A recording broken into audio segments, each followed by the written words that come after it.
सच बात यह है कि नरेंद्र मोदी के आने से, उनके प्रधानमंत्री बनने से हिंदुओं का स्वाभिमान जागा है। और हिंदुओं का जो स्वाभिमान जागा है ये कोई छोटी बात नहीं है। हम तो सच बात यह है, हमने सार्वजनिक रूप से कई बार ये बात कही है कि हम एंटी मोदी नहीं हैं, बल्कि मोदी के प्रशंसक हैं। और इसलिए प्रशंसक हैं क्योंकि इतना हिम्मती और हिंदुओं के पक्ष में दृढ़ता के साथ खड़ा रहने वाला कौन सा दूसरा प्रधानमंत्री अभी तक आज़ाद भारत में हुआ है, बताओ ना।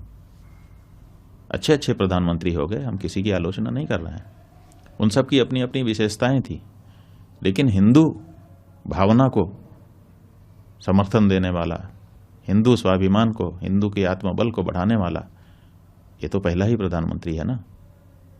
और हम एक हिंदू होने के नाते एंटी कैसी बात करते हैं। आप लोगों को तो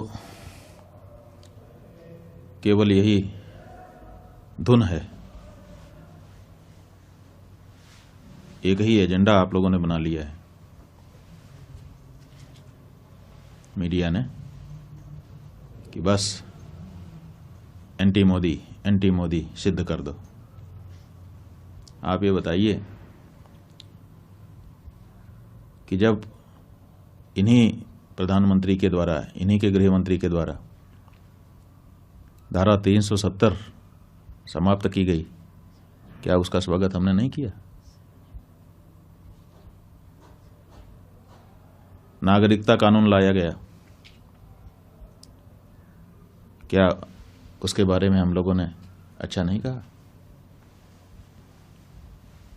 समान नागरिक संहिता की जब बात की जाती है तो अपनी जो हमारी धार्मिक चिंताएं हैं उनको व्यक्त करते हुए क्या हम उसका स्वागत नहीं करते हैं? प्रधानमंत्री जी ने स्वच्छता का अभियान देश में चलाया, क्या हम लोगों ने उसमें कोई बाधा डाली? क्या उसकी सार्वजनिक प्रशंसा नहीं की गई? श्री राम जन्मभूमि के निर्णय के आने के बाद किस तरह से लॉ एंड ऑर्डर को पूरे देश में मेंटेन किया गया, किसी प्रकार का कोई दंगा फसाद नहीं होने दिया गया, इतने बड़े निर्णय के आने के बाद भी ये जो उनका प्रशासन के संचालन का कौशल था, क्या इसके बारे में हम लोगों ने सार्वजनिक रूप से प्रशंसा नहीं की? जो हिंदू होने के नाते हिंदू भावना को जब बल मिलता है तो स्वाभाविक रूप से प्रसन्नता होती है, और ये काम नरेंद्र मोदी जी कर रहे हैं।